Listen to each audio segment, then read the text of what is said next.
Now we're going to catch up with the one and only Van Connor, who is the movie critic that comes onto my show once a week on a Thursday. Good morning, Van. Good morning, Adam and Michelle, and a Merry Christmas to you both. Oh, thank you, sir. Thank you. So how are you? Lovely Christmas, I'm guessing? Yeah, this was very nice. How was yours, Adam? Well, I was in bed most of it, if I'm honest. Can we get the little violin out? Don't ask him, Van.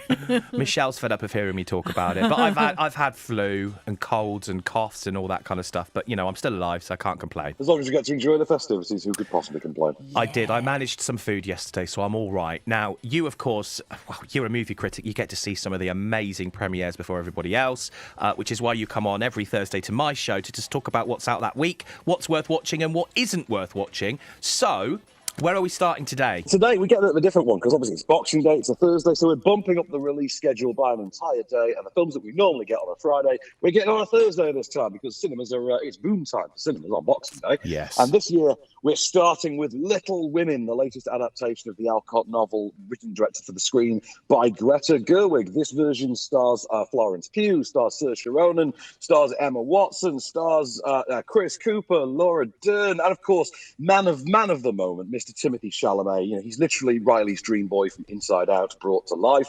And it's the new adaptation of basically the stature of women in 19th century America, the relationships and the love stories that intertwine their lives. And I've got a clip for you of Florence Pugh explaining exactly how that works for women. I believe we have some power over who we love. It isn't something that just happens to a person. I think the poets might disagree. Well, I'm not a poet. I'm just a woman. And as a woman, there's no way for me to make my own money. Not enough to earn a living or to support my family. And if I had my own money, which I don't, that money would belong to my husband the moment we got married. And if we had children, they would be his, not mine. They would be his property. So don't sit there and tell me that marriage isn't an economic proposition, because it is. It may not be for you, but it most certainly is for me. Was it weird seeing Emma Watson in something as an adult? Because I'm not sure I'd be able to easily sort of switch from her being that young Hermione. I don't know, because we're so accustomed to seeing Emma Watson now as just a staple of pop culture, you know, being the activist, being the spokesperson, you know, BuzzFeed articles, every gossip column going. But really, I think we've all kind of acclimatised to the idea that Emma Watson is a 20-something woman. Yeah, I agree. And also, I love her activism. And just before Christmas, she was giving out loads of books again. This is about the second or third time she's done this, giving about loads of books, and she hides them around London. So if you find one, there's a dedication in it from Emma Watson. Great. Isn't it cool? Have I told she's washed my car before? What? Yeah, Emma Watson as well. Well, you know, she went to school in Oxford. Yeah. They did a charity car wash once. I didn't know she was there, and I literally was like, oh, I'll have my... Yeah, £2, wash my car. She was. Brilliant. You know, reaching over the windscreen, giving it a scrub. I was like, hang on a minute, is that Emma Watson washing my... And it was her washing my car, yeah. I think this sounds like a great film, Van. Yeah, what would you say? I will say, I enjoyed it a lot more than I expected to.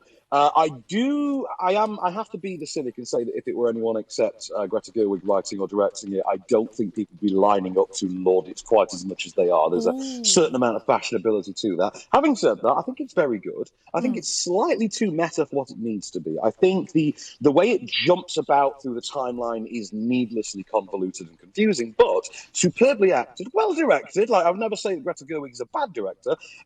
Superbly put together. I think Florence Pugh, again, is the absolute rock star. On the back of that clip, I will say that if she ever wants to marry me, I'm quite to be her property rather than the other way around.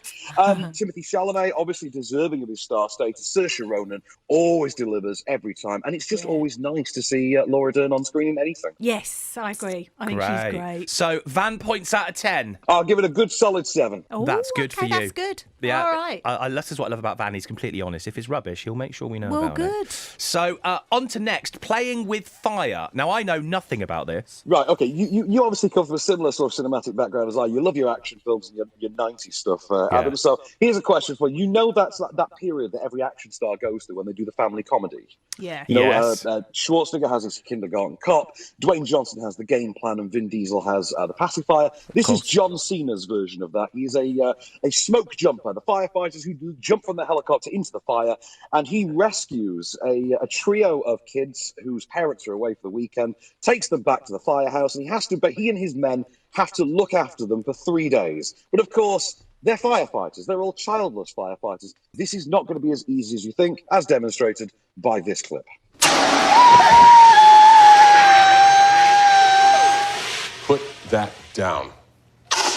shenanigans on my watch. Yeah, no monkey shines, tomfoolery, or hijinks. You finished? Long as there's not a hint of malarkey. Whoa. Now, if I didn't know any better, I would say that was sarcasm. So why don't we just take it down a notch, sister, okay? Maybe a little gratitude would be helpful. Sorry, bud. We just don't speak oldsy times. Oh my gosh, but she's not stopping. Sounds like me when I have my son at the weekends. I think every parent's been there at some point. I'm just an uncle and I've been there. But, it's exactly the amount of fun you would expect it to be. There's some weird choices made it. Like, for instance, the supporting cast includes John Leguizamo, Keegan-Michael Key, and Tyler Mane. And all 4 of the primary male cast members have these really weird, obscure references made to past films that they've been in, up to and including Tyler Mane having been in X-Men 19 years ago. Wow. So it's one of those where you question quite what they were thinking when they did that.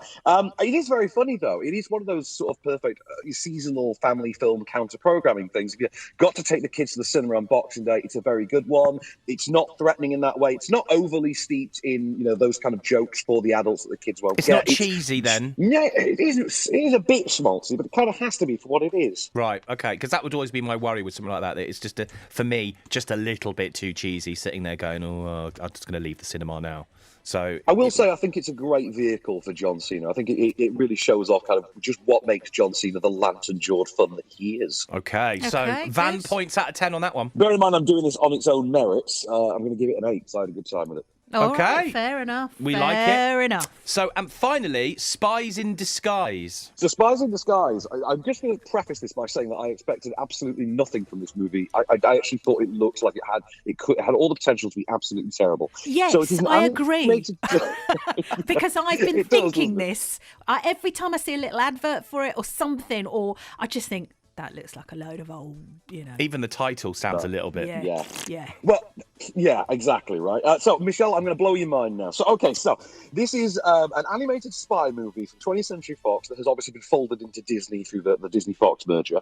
It stars the voice talents of Will Smith and Tom Holland. Will Smith is the world's greatest spy who is framed by a terrorist who has the ability to disguise himself as anyone, so you can understand how easy that was. And Will Smith has to go on the run from his own colleagues. He has to hide from his own colleagues. He takes himself to basically like the Ben Whishaw Q from the Daniel Craig Bond movies, young nerd type, and asks him, I need a way to absolutely hide. And he comes up with the most ingenious idea he can, which is, I'm going to turn you into a pigeon. Basically using this as the ultimate... using this... Exactly. As the ultimate disguise to basically clear his own name. I've got a clip for you of him coming just out of the transformation. Hey, it's okay. Don't you worry. Your good friend Walter is...